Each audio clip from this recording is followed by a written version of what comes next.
right? So the first steps in chemical analysis is not straight away sampling, because that is the common answer that I receive. Actually, I mean, most of us will think about, okay, we will need to collect samples. That's the first task. No, but you have to evaluate, judge, because based on that, you have to think about the method. The method means that what is available in your lab. I think I have relayed to you that you do not have all the necessary methods in your lab. Okay, if you are working in industry, okay, tak semua pun ada alat di makmal you all kan, masuklah makmal saya ke apa. So you have to think, what do you have in the lab? What instruments do I have? Okay, because different methods, different instrument has different way of sampling.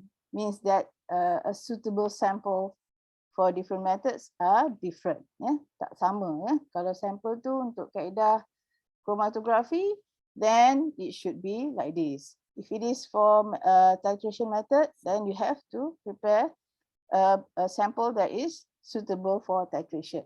Macam tu lah ya. So you have to look. You have to quickly judge the problem. Okay. So now you know there is a possibility of poison, there is a possibility of contamination, what types of contamination, what types of chemicals possible contaminating the area. Then now you start thinking about the method available. Okay. So I think what I can do is to go straight to the detail of all these. Yeah? Okay, this is again the death of this singer. This happened in 2008. I remember because I was in UK when this happened. She overdosed. So what caused Amy's death? Drug abuse. Okay, so means that you have to define the problem first, right? The possibility of the cause. Okay. Right, and then once you have defined, okay, so what is the problem? What needs to be found? Means that in order for you to prove your hypothesis, means that you think, okay, she might be overdosed. Okay, you think that she might be overdosed. So what do you want to analyze? What do you want to search for? Okay, what needs to be found? What do you want to analyze? What are you searching for in the sample? Okay, and in order to do that, also you have to think about the time, because okay, let's say this is a high profile case, then of course you have to be very quick. So what method that you want to do, how fast you can get the results. Okay, who will use the information? Okay, tengoklah. If the information is for insurance, let's say, because let's say that the death, the what we call as the victim, let's say, has a life insurance of millions of dollars, then the cause of death is very crucial. Yeah? The cause of death is very crucial. So who will use the information? When will it be needed? Budget. Budget means that, of course, the instruments that you have in your lab is not always high end, it's not always very good in conditions. Okay, you have to think all this. Kalau nak budget cepat, banyak duit, dan hantar terus ke lab lain yang ada high end instrument. Macam itulah. So if you do not have budget, then you have to do all the thing from scratch by yourself. Kena buat daripada awal. So kena semua fikir ni ya. So this one, okay, this is the suggested answer. To find out the metabolism product of the drugs, forensic chemist will determine the possibility of drug abuse. Means that the forensic chemist is the one that who will use the information. Okay, ASAP. Okay, tak apalah. This one budget means that if you're from chemistry department, then the budget is not that critical because you have all the instruments in the lab. Okay, cuma kat sini, if you work with chemistry department, Jabatan Kimia Malaysia, contoh ya, if you work with Jabatan Kimia Malaysia, of course you will be subpoena. Subpoena ni antara kena dipanggil lah untuk bagi penerangan di mahkamah.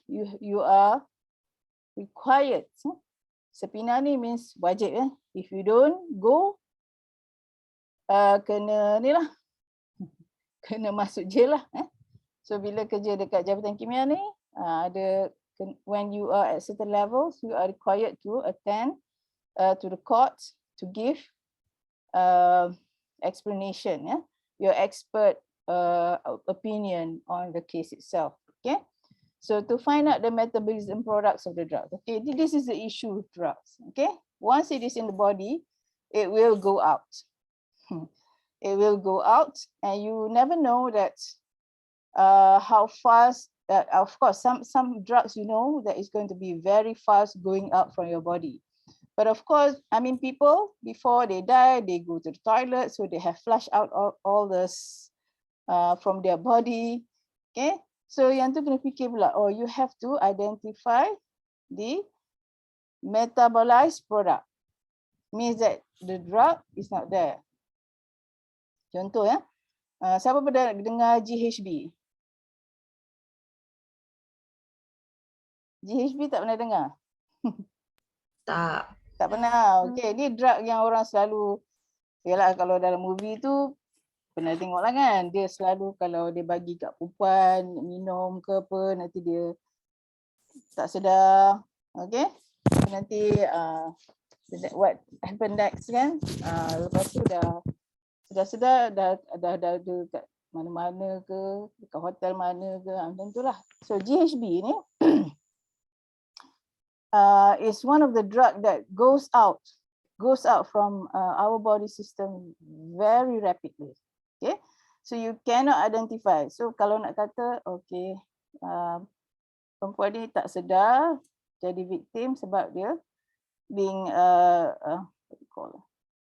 given GHB lah. Tapi nak buktikan ada tak GHB tu dalam badan dia, memang susah. Sebab dia senang dikeluarkan. Okay. So what we can do is to check the metabolized product, because when the drug enter your body, it will metabolize into secondary product. So kita check the secondary product instead of the main product that already goes out, dah tak boleh nak trace dah. Okay. So benda-benda ni kena fikir. Okay, kalau drug yang ni possibility, kita tak boleh, kita kena detect dia punya metabolized product. Kita tak boleh nak analyze drug tu straight away. Okay, ini kepakaran chemist tadilah. If you're not good, then susah lah, memang tak boleh nak buktikan. Okay, now you are to decide the method. Okay, so now you let's say from the case just now, you are to analyze the metabolized product. Okay, you suspect drug A, and then you know that the drug A will rapidly goes out for your body. So you need to analyze the metabolized form of the drugs. Sometimes we call it secondary product. So bila kita dah ada method dalam kepala, okay, kita nak guna method A lah. Okay, since you all tak belajar lagi method, so kita decide kata method A. Kenapa method A? You think that is going to be a very good technique to detect the metabolized product. So sampel apa yang sesuai? Okay, mesti ada blood, mesti ada liver, mesti ada kidney katakan. All those that requires. So size sample kena cukup. Nanti dah ambil semua, alamak tak cukup, nak kena ambil lagi, tak boleh. Susah nanti. Because body decompose.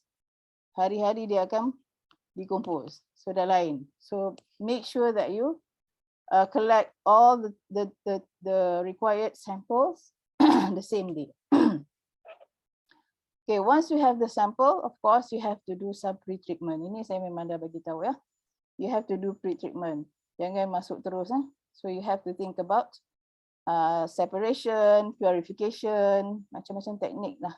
So dalam kimia analisis ni, it's not just learning about the method itself, but the separation technique comes together.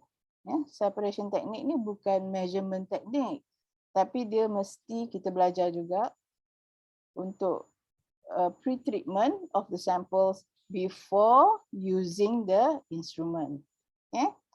Cuba tengok. So ini kaedah-kaedah lah. Best spec, mass spectrophotometry, high performance liquid chromatography. So these are techniques, analytical techniques yang you all akan belajar. Tapi mass spec tak covered dalam ni lah. Kita tak cover mass spec. But you will learn in 3402.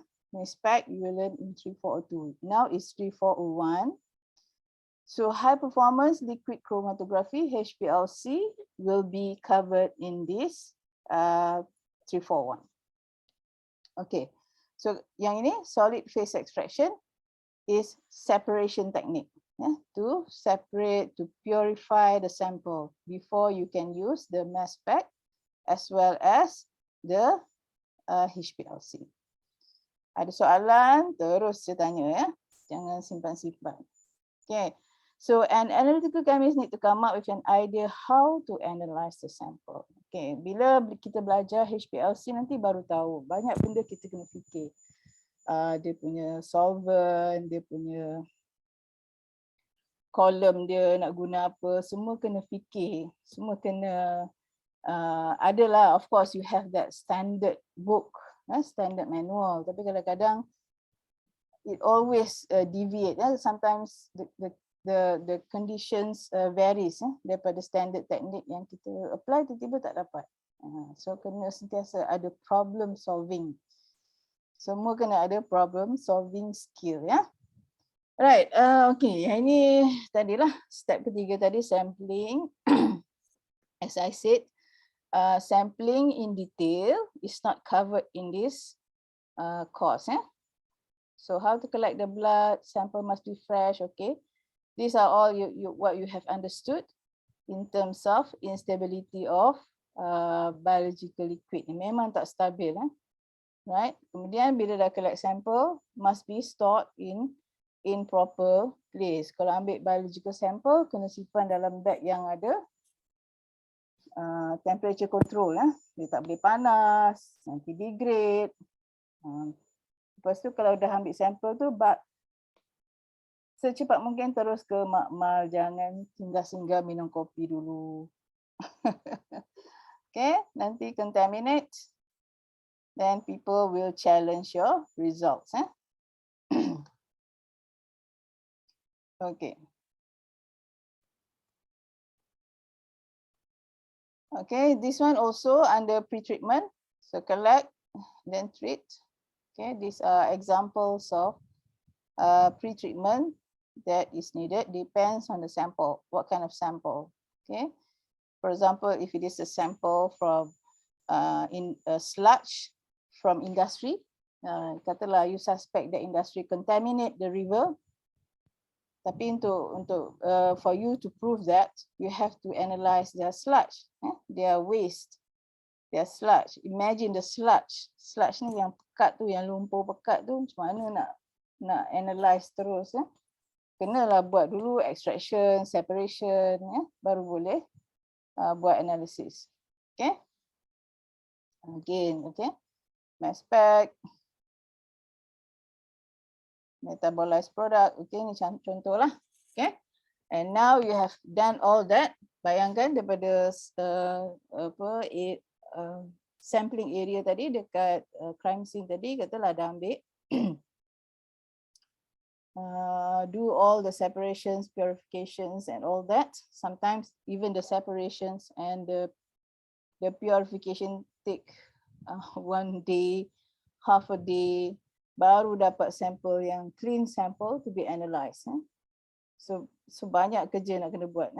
So once you have done that and confirm that you can start using the instrument, masa ni lah baru boleh buat measurement. Barulah pergi guna HPLC, baru boleh guna mass spec, ya, bila sampel dah ada, dah kemas ke sampel ada, but you have a clean sample to be analyzed. Okay. So once you have done the measurement, you have the data. Data dah ada lah. Of course, you have to do some graph, graph plotting ataupun calibration yang memang dah ada dalam sistem. Okay, but these two are very important, validation and replicates. Ada keluar masuk tu lah, kita kena buat juga face to face secepat mungkin. Ramai yang internet tak berapa okey, saya faham. So validation ni maksud dia comparison with control. Okay, comparison with control. Okay, contohnya kat sini kalau kita nak tengok tadi metabolized product of drugs. So kita kena ambil lah blood tissue from yang normal lah, orang yang normal yang tak ada assume any drug ke, okay. Tapi biasanya kita validation ni kita tak perlu ambil tisu orang lain ataupun blood orang lain. The instrument nowadays are very well equipped. Okay, bila kita run tu memang dia dah ada a very good control. Maknanya kita boleh percayalah, validate. Kalau kita guna a good instrument, then we can the data is reliable. Contohnya kalau kita guna HPLC yang teknik yang betul, then data tu betul. So validation ni nak confirm data tu tepat ke tidak. Kita tak belajar lagi accuracy kan. So nak confirm data tu tepat ke tidak. Walaupun analyze, we need to be as I said, investigative, okay, question even our own data. Okay, salah satu cara ialah replicates. Replicates ni maknanya buat banyak lagi. Buat at least 3. Kalau kita run sekali je memang dah ada possibility a lot of errors. So sebab tu kita kena buat banyak kali, 3, 5 replicates. Bila measure tu maknanya sampel tu dah memang asing kan, untuk 3 hingga 5 set yang kita boleh jalankan dengan instrumen contohnya HPLC. Okay, sekarang ni dah validate, maknanya dah confirm kita dapat reliable data. Kemudian dah buat banyak replicate. So dah dapat data banyak. Kita tengok pula data tu. Tengok data tu.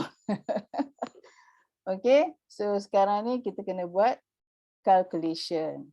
Okay, dia dah tengok, dah dapat data, of course, calculation. Okay, sometimes required, sometimes not required, depends on the instrument. If the instrument is very high end, sometimes you can just directly get all the results from the instrument. Kalau instrument yang kurang high end, okay, mungkin kena buat sendirilah calculation dan macam-macam lah. So statistical analysis ni penting ya. So hari ni kita akan belajar sikit on the statistical analysis ya. Ini untuk tengok data kita accurate dan precise ya. How accurate and how precise our data. Okay. So HPLC uses, okay ni tak payahlah sebab kita bukan nak belajar HPLC lagi. Okay. Okay, ini antara yang precaution lah. Precaution yang berlaku kalau kita pilih method yang di bawah ni. So statistical ni kita akan belajar hari ni. Apa statistical analysis yang penting saja. Banyak statistical analysis. But we're not going to do everything lah. Alright, sampling techniques ni ini very general.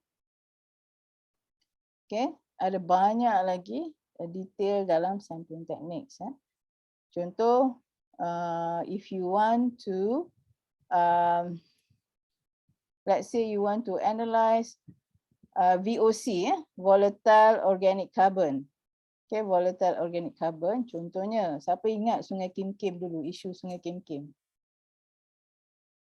Irfan, ingat ke? Ingat. Ingat. Okey, apa yang ada dalam sungai tu yang jadi isu? Ingat tak chemical Masa apa? Ya. chemical apa tak ingat tapi ada chemical lah. Ada chemical. Siapa yang ingat? Ada sesiapa yang ingat lagi? Okay, they found ialah acrylamide acrylamide related acrylamide ni can be carcinogenic bila kita cakap pasal carcinogenic ni dia boleh induce dia boleh sebabkan kanser, tapi it's not always the case might be is carcinogenic, maknanya dia might be causing cancer.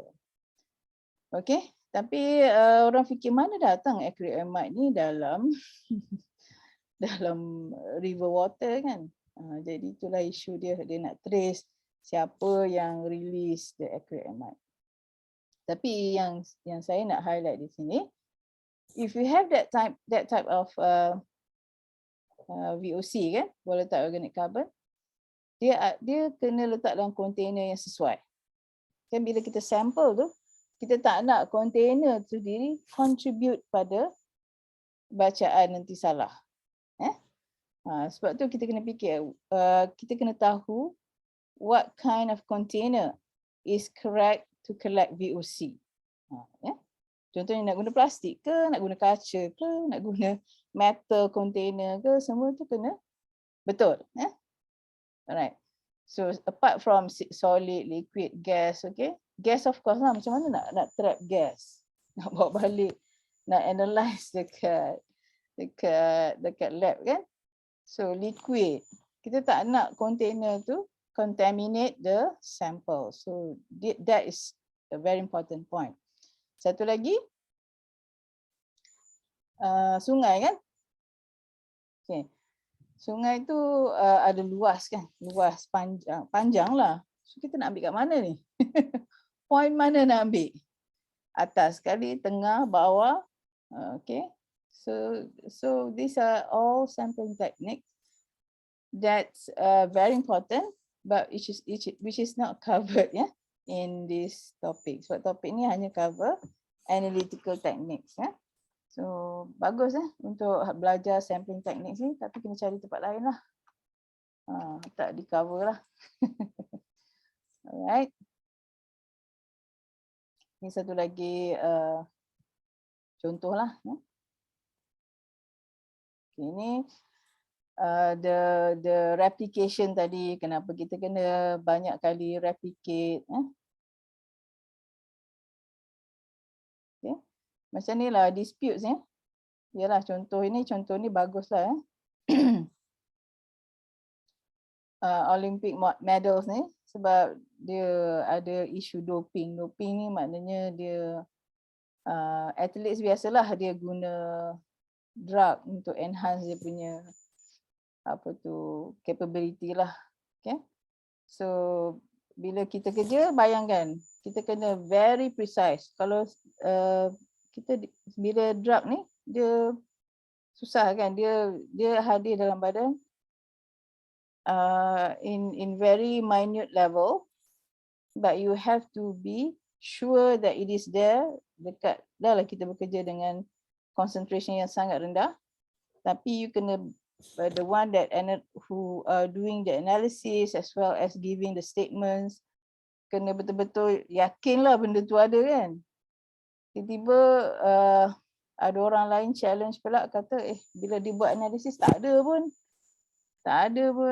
drug ni, tak ada pun erythropoietin macam mana sebut ni, EPO ni. Sebab it is a very sensitive issue, it's a high profile case, memanglah susah. Okay. Satu lagi yang saya pernah dengar lah daripada salah seorang pelajar PhD saya ialah bekerja di Jabatan Kimia Sarawak. What happened is she always work. I think there's a lot of cases of army lah tentera yang minum air ketum Mereka ni mungkin sebab very challenging penat dan sebagainya. So adalah penggunaannya salah guna air ketum ni. Tapi dia ada certain level lah ya. Yang saya dapat tahu ada certain level yang membolehkan mereka ni diberhentikan kerja. You are fired lah. Okay, so that level is very important. You do not want to exit. Okay, bila dah analyze, kalau mungkin ada exit sikit ke, kita must be very etik lah. Kita kena ada etik. Kita kena report yang sebenarnya. Walaupun kata ada external factor, ada orang nak bagi rasuah lah kata. Jangan report yang salah, jangan report yang betul. Tukar data dan sebagainya. So that can happen. That can happen. Right? Okay. Ada cerita lah di sebalik ketum tu memang it was found, she found out that the level is high and the accused person has to be terminated. Maksudnya dibuang kerja lah. Bila kena buang kerja tu, banyak lagi tragedi yang terjadi selepas tu. Jadi bayangkan if you are the one who are doing the analysis, kita memang kena fikir whatever that we are doing right now has a chain of reaction. Akan ada lagi kan akibat-akibat dia kalau kita buat kerja cincai. Alright, the other one, significant figures. Significant figures ni kita nak report dia kan. Contohnya kalau kita kira dengan calculator. Kadang-kadang kita ada banyak decimal point kan. So kita nak ambil yang banyak mana? 2 je ke? 3 ke? 4 ke? So dia ada cara dia. So you have to learn about significant figures. So yang ini saya nak minta you all baca sendiri. Tak susah pun. Baca je step-step ni. Then you get significant figures. Okay, ini penting untuk masa reporting. Masa kira, masa buat analisis tu tak apa. Buat je lah, obtain the data. But in the end, you have to report. You have to write report. Macam report amali lah. You have to write report. So nak report macam mana ni? 3 decimal points, 4 decimal points. Okay. Bila dah buat calculation tu, kena buat report. So, kena pilih lah. Kena belajar lah significant figures. Okay. Kena faham tu ya? Kena belajar sendiri ya. Kena belajar significant figures. So, ada dalam ni dan ada dalam buku. Okay. Dia panjang. Tapi bacalah, cuba macam mana nak selesaikan. On calculator, final answer. Itu yang perlu. Bila, when you need to round off, bulatkan. Okay? Okay ya?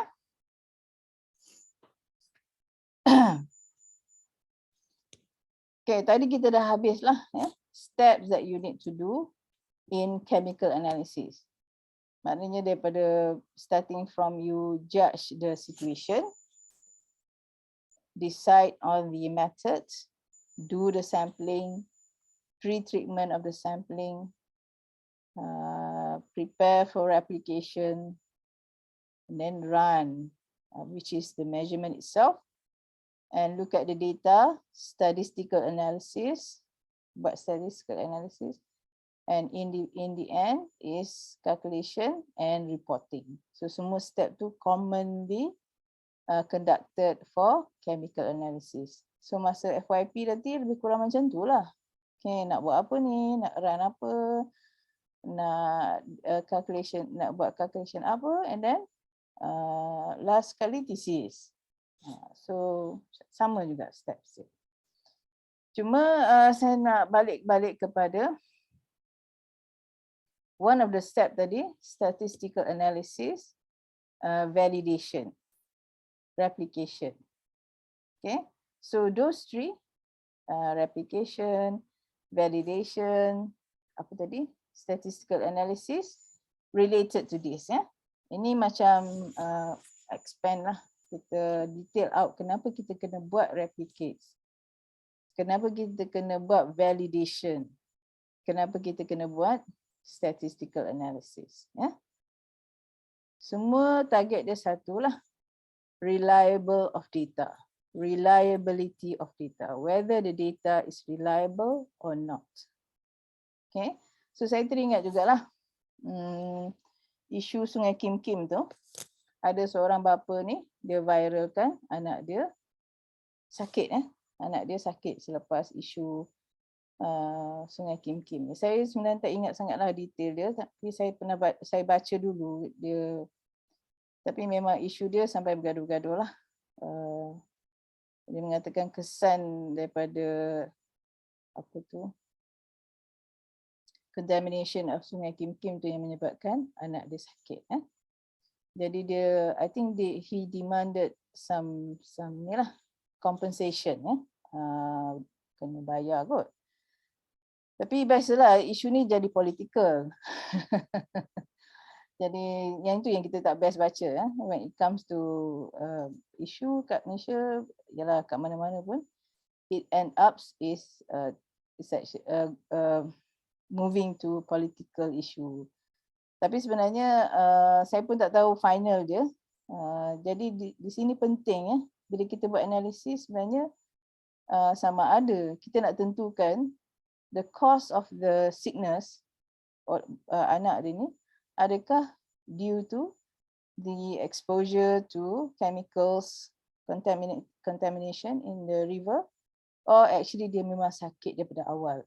Dia memang dah ada sakit. So it's a very challenging issue. So kita faham whatever chemicals yang ada masuk dalam badan, dia akan release. So kalau benda tu berlarutan,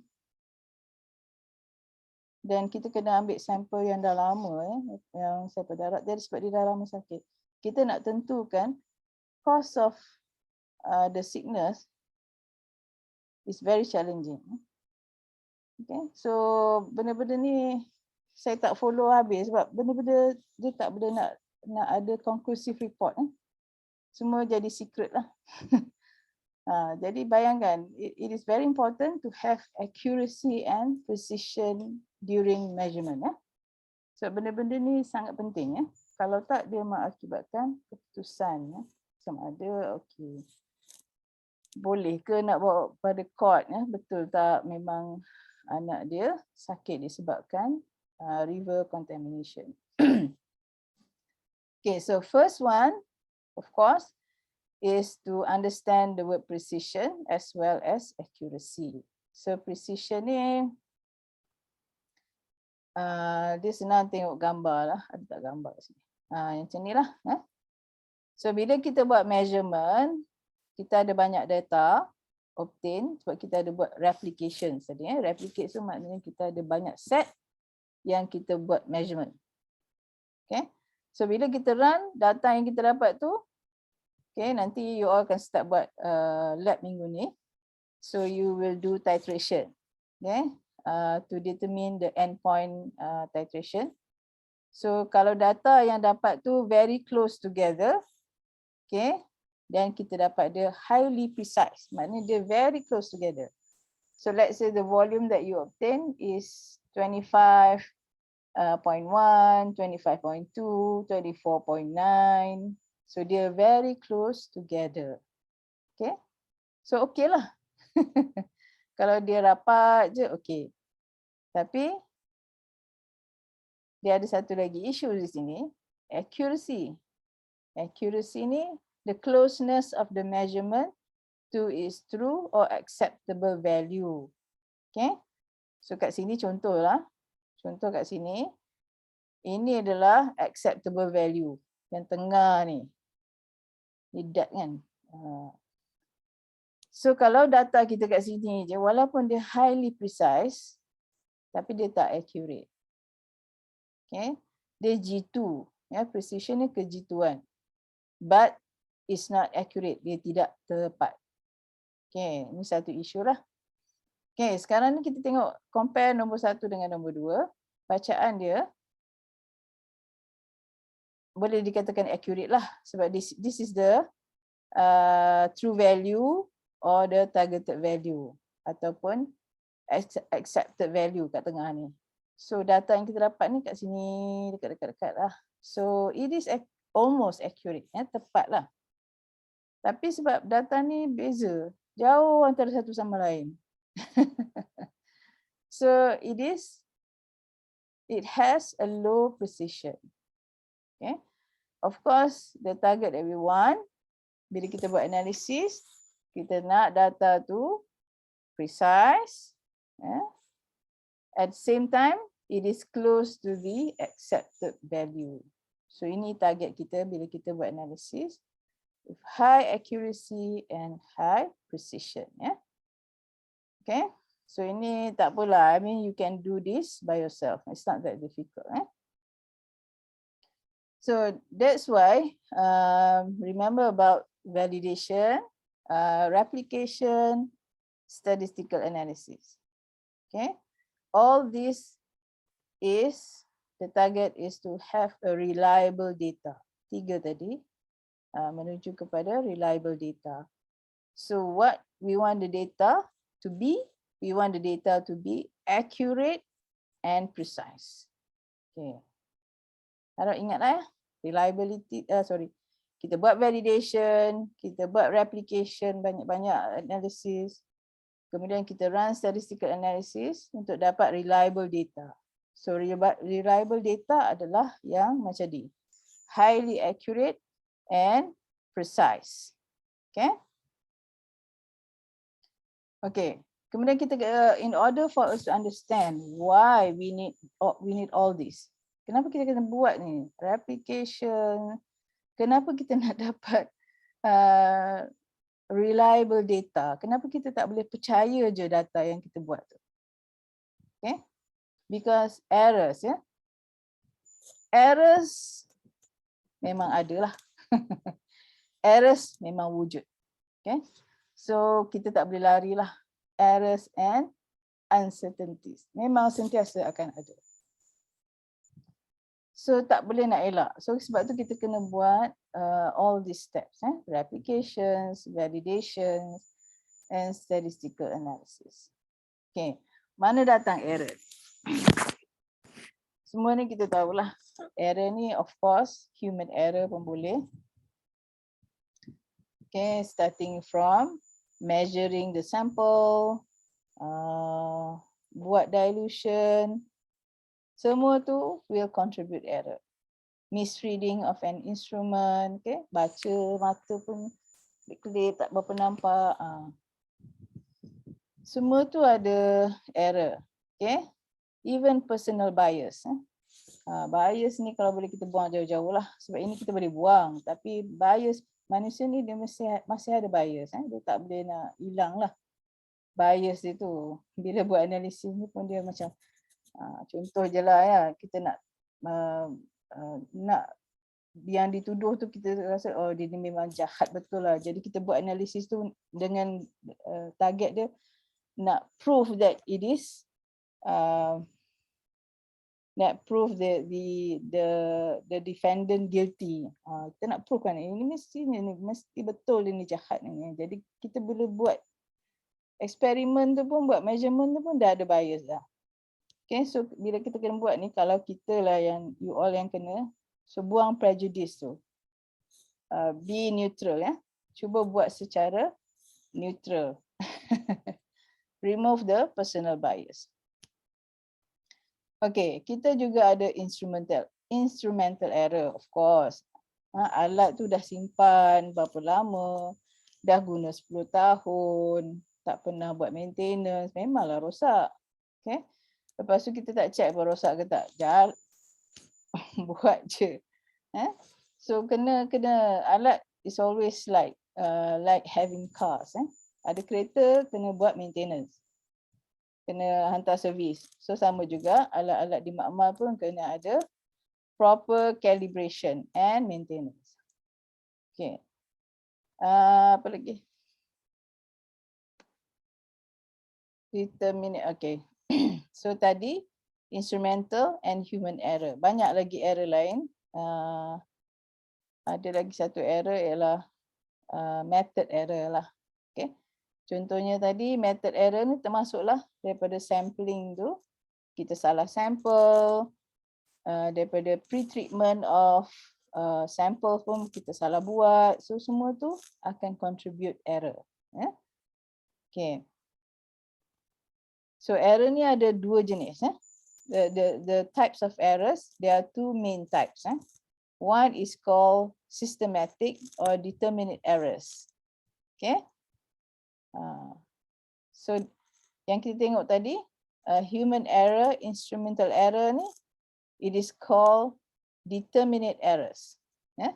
Mana kita boleh identify lah dan kita boleh control error tu. Contohnya kalau kita tahu instrumental error, kita buat-buat je macam tak betul ni, then we can suspect the issue is the instrument. So kita hantar repair, hantar service, hantar validation, baru kita buat analysis. Let's say on the sakit mata ke ataupun kenapa mata ni macam kabur je sekarang ni. Okay, so kalau you suspect you have you need to wear glass, then kenalah pergi tempah spek dulu, baru buat analisis. So that will be personal error, human error lah. Personal error kita panggil operator error. Sekarang ni human ni tak semestinya, kita pun dah ada robot dah buat kerja. Okay, so satu lagi method error. So method error ni kita boleh tahulah patutnya kalau your knowledge is not good, then of course you might be using the wrong method. Method untuk pre-treatment, method untuk purification salah dan sebagainya, sampling method pun salah. So by right, that error is avoidable, boleh dielakkan. So this is called systematic and determinate errors. Maknanya kita boleh identify dan boleh elakkan. Alright, yang kita tak boleh elak, it is called random indeterminate errors. Okay, memang tak boleh nak elak. So one of the example is from instrument jugalah. Instrument tu contohnya balance. Balance ni ada yang 2 decimal point, 4 decimal point dan sebagainya. Dan setiap instrumen tu comes with some errors. It's not 100% perfect. Semua instrumen ni dia tak 100% perfect. Okay. Jadi sebab tu kita kena buat statistical analysis. Kat sini, an error which are due to uncontrolled variable. Satu lagi macam contohnya kalau hari ni suhu 25, esok suhu dia 28. Hari Jumaat nanti suhu dia 30. Jadi kita buat analisis suhu dia kadang fluctuate. So itu antara error yang kita tak boleh nak control sangat. So those are random errors. It's difficult to control the environment. Okay. Kemudian, okay. So ini akibat dia lah. Data to be scattered less. Okay, yang ni tak penting sangat lah. Yang penting faham error ni ada dua jenis. Okay. Dan systematic error ni controllable. Contohnya, this one are the examples of systematic error. Whereas there's another kind of error which is indeterminate or random errors. Okay. Unpredictable, inevitable. Okay. So susah nak avoid. But what you can do is to do data treatment. Okay. Data treatment ni kita guna statistical analysis. Okay. Tujuan statistical analysis ni nak tengok lah whether the error is significant. Kalau error tu sangat significant, kita tak boleh terima. Kena buat lagi sekali analisis tu. If the error is not significant, ada value dia lah, then it is acceptable. Okay. Jadi Itu tujuan statistical tadi. Sebab daripada random error tadi, kita tak boleh nak buang kan. Jadi data dah ada, kita kena buat statistical analysis untuk buat decision nak terima atau tak terima data. Ya? Okay. Okay, contohlah. Ini ada satu lagi contoh. Athlete, okay, positively detected as an endurance boosting drug. Okay, so data daripada analysis ada 2.5 ppm. Okay, unit ni jangan lupa. Kita dah belajar ppm, part per billion. Okay, kat sini miligram per liter ialah ppm. Ya. 2.5 ppm, 2.81 ppm and 2.67 ppm. Okay. So pertama kita tengok data ni.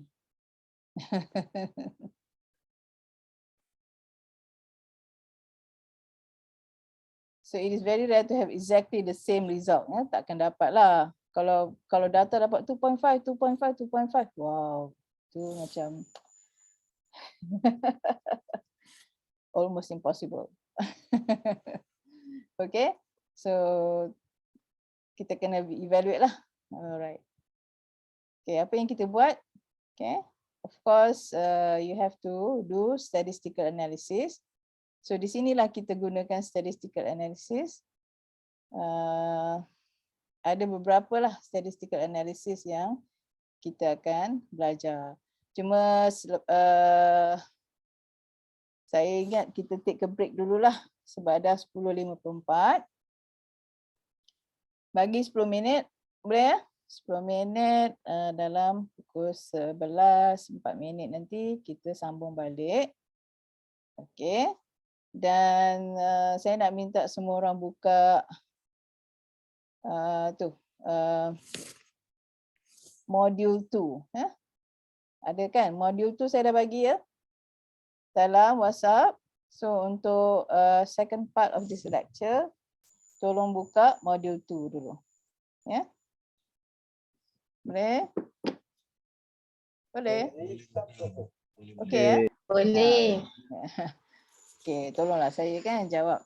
Kemudian saya nak semua orang buka jugalah yang soft copy buku ni. Saya ada bagi kan dalam WhatsApp. Dalam Teams pun ada? Ada. Right.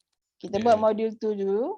Kemudian saya akan tunjukkan bahagian-bahagian penting awal-awal ni yang awak kena belajar sendiri. Sebab kita tak mampu nak cover this whole book of course. Especially yang the early part. Kita nak fokus pada teknik. Sekejap saya tengok chat apa. Boleh, thank you. Alright. So kita take a break. 10 minit. So dalam 5 minit ke nanti saya panggil balik ya. Thank you.